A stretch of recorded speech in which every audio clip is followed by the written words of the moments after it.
प्रिय पाठकों, आप सभी का स्वागत है।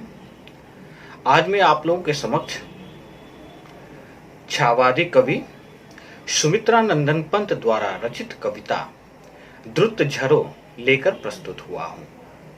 तो आइए, कविता की ओर अग्रसर होने से पहले आप लोगों से प्रार्थना है कि मेरे इस चैनल को आप लोग कृपया लाइक एवं सब्सक्राइब करें, ताकि आप लोगों की सेवा में इसी प्रकार मैं नए नए विषयों को लेकर वीडियो बनाता रहूं और आप लोगों के समक्ष प्रस्तुत करता रहूं। तो आइए, कविता की ओर अग्रसर होने से पहले कविता से जुड़ी कुछ बातों को जान लेते हैं। द्रुत झरो कविता की रचना सन 1934 ईस्वी में हुई थी। इस कविता में पंत जी ने प्राचीन परंपराओं को जीर्ण पत्रों के समान तुरंत ही झड़ जाने को कहा है। वास्तव में जो प्राचीन परंपराएं सदियों से चली आ रही है, वह समाज के लिए माने तो अनुपयोगी हो गई है। पंत जी के अनुसार उन्हें तुरंत अनंत में विलीन हो जाना चाहिए, अर्थात उसे इस समाज को छोड़ देना चाहिए, जिससे जीवन की हरियाली प्राणों के मर्म से मुखरित हो जाए और नवयुग की प्याली अमर प्रणय स्वर्ण रूपी मदिरा से भर जाए। यहाँ पंत जी की अभिलाषा यह है कि नए युग से हमारे नए समाज का श्रृंगार हो और पुराने जीर्ण शीर्ण परंपराएं इस समाज से दूर हो जाए, ताकि नए समाज में नएपन का नया आगाज हो। तो आइए, कविता के पाठन एवं व्याख्यान की ओर बढ़ते हैं। द्रुत झरो जगत के जीर्ण पत्र, हे हस्त ध्वस्त, हे शुष्क जी शीर्ण, हिमताप पीत मदवास भीत, तुम वीतराग जर पुराचीन, निष्प्राण विगत युग मृत विहंग, जड़ नीर शब्द और श्वासहीन, च्युत अस्त व्यस्त पंखों से तुम झड़ झड़ अनंत में हो विलीन। तो आइए, प्रस्तुत पंक्तियों की प्रसंग की ओर बढ़ते हैं। यह पंत जी का विश्वास है कि जब तक प्राचीन परंपराओं को त्यागा नहीं जाएगा, तब तक नवयुग का उदय होना संभव नहीं है और न ही तब तक इच्छानुकूल समाज व्यवस्था का उद्भव हो पाएगा। अंततः पंत जी यहाँ प्राचीन परंपराओं को जीर्ण शीर्ण पत्रों के रूप में संबोधित करते हुए उसे झड़ जाने को कह रहे हैं। तो आइए, पंक्तियों की व्याख्या की ओर बढ़ते हैं। पंत जी यहाँ कहते हैं कि हे संसार के जीर्ण शीर्ण नष्ट प्राय और शुष्क पतो, तुम शीघ्र ही झड़ जाओ, जिससे तुम्हारे स्थान पर नवीन कोमल पत्ते निकल आए। तुम सर्दी और गर्मी से प्रभावित होकर पीले हो गए हो और वसंत आयु से अर्थात वसंत रूपी हवा से तुम भयभीत से लगते हो। कारण वसंत ऋतु ही कि हवा तुम्हारे पीले पत्तों को गिरा देती है। तुम विराग हो, अर्थात तुम्हारा अब किसी से संबंध नहीं रहा, अतः तुम जड़ और प्राचीन हो गए हो। तो हे जड़ प्राचीन पत्ते अर्थात पुराने परंपराओं, तुम इस समाज को अब अलविदा कह दो। विगत युग अर्थात भूतकाल जो निर्जीव हो गया है, अब वह हमारे मरे हुए पक्षी के समान जान पड़ते हैं।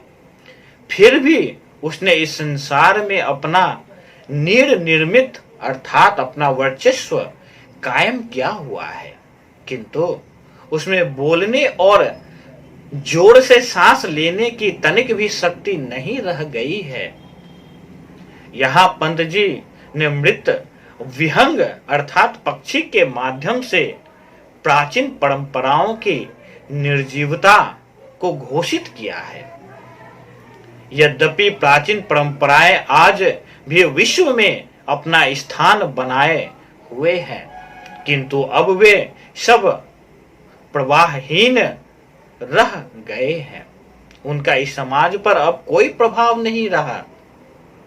अंततः पंत जी के अनुसार इस महत्वहीन सामाजिक परंपराओं को अब विदा देना अति आवश्यक है।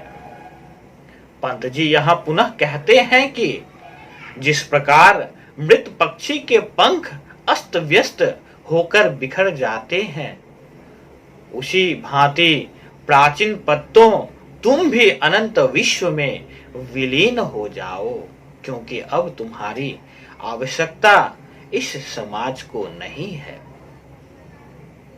इस प्रकार अगर हम इस पंक्तियों के विशेष की बात करें तो इन पंक्तियों में पंत जी का प्राचीन परंपराओं के प्रति विद्रोह भाव व्यक्त हुआ है, जो प्रगतिवाद की ओर बढ़ती महत्ता को दर्शाती है। एवं दूसरी ओर अलंकार की बात करें तो यहाँ अनुप्रास, पुनरुक्ति, प्रकाश, उपमा तथा रूपक अलंकार का प्रयोग हुआ है।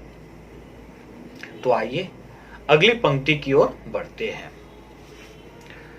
कंकाल जाल जग में फैले, फिर नवल रुधिर पल्लव लाली, प्राणों की मर्म से मुखरित जीव की मानसल हरियाली, मंजरित विश्व में यौवन के जग कर जग का पीक मतवाली, निज अमर प्राण प्रणयश्वर मदिरा से भर दे फिर नवयुग की प्याली।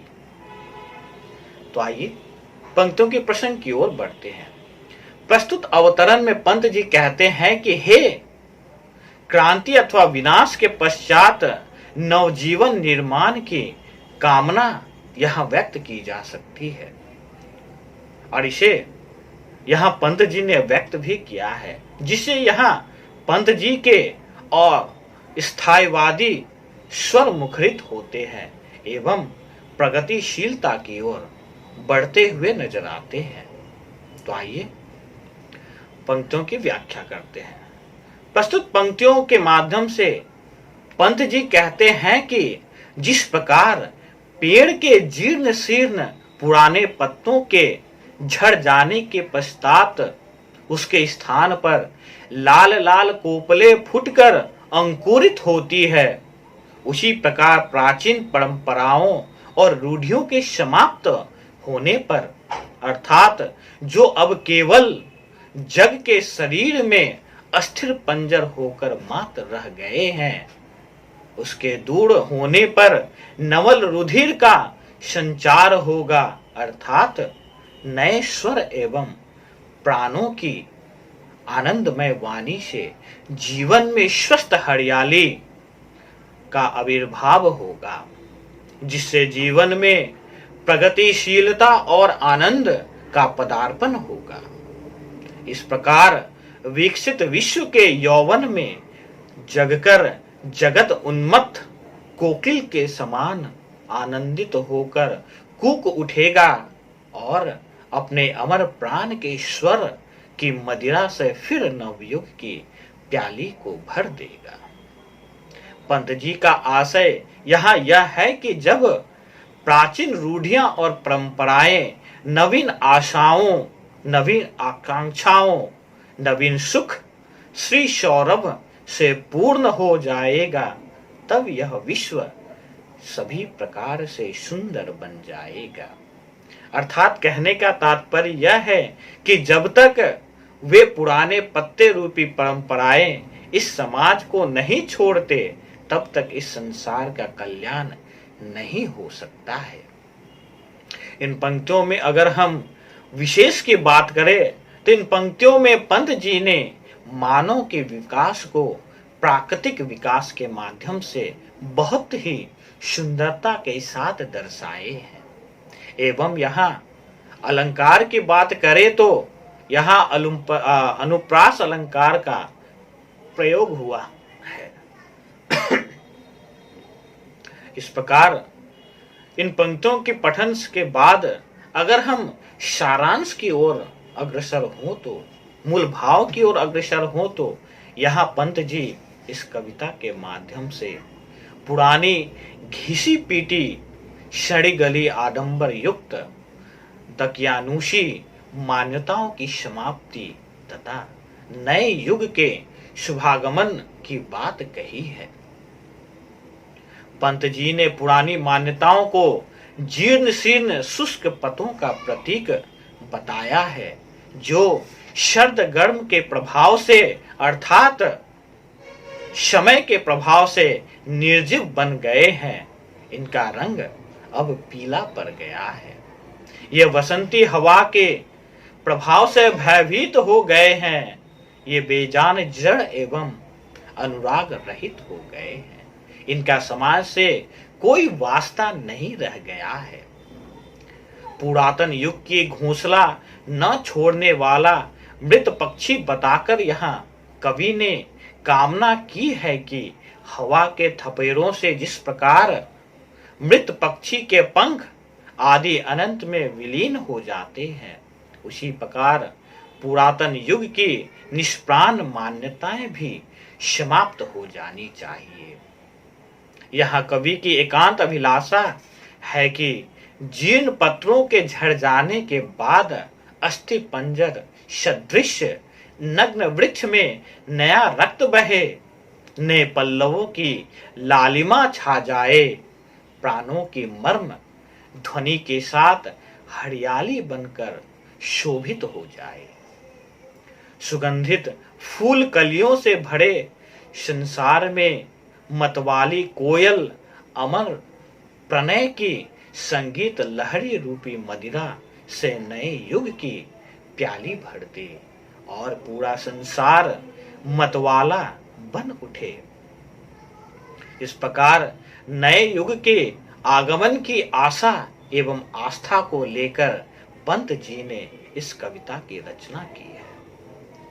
इस प्रकार मैं आशा करता हूं कि मेरा यह व्याख्यान आप लोगों के लिए सार्थक सिद्ध हो एवं इस आशा के साथ आप लोगों से गुजारिश है कि मेरे इस चैनल को आप लोग कृपया लाइक एवं सब्सक्राइब करें। तब तक के लिए धन्यवाद।